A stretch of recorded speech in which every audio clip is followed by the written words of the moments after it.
Aujourd'hui, je vais vous présenter les différentes catégories de revenus. Il en existe 8 répartis en 2 grandes familles.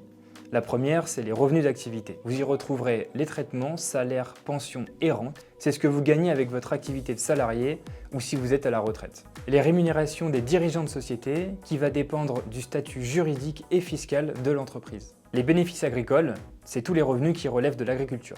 Les BIC, bénéfices industriels et commerciaux, ce sont les revenus issus de votre commerce ou de votre logement meublé. Les BNC, bénéfices non commerciaux, ce sont les revenus qui englobent les prestations de services. À titre d'exemple, les professions libérales dans le paramédical. La deuxième grande famille, ce sont les revenus du patrimoine. Vous y retrouverez les revenus fonciers. C'est tous les loyers que vous percevez depuis une maison ou un appartement en location nue. Les revenus de capitaux mobiliers, ça concerne les dividendes versés par une entreprise, les intérêts générés par un contrat financier ou encore la plus-value d'un actif financier. La plus-value immobilière, c'est le profit que vous générez lorsque vous vendez une maison ou un appartement.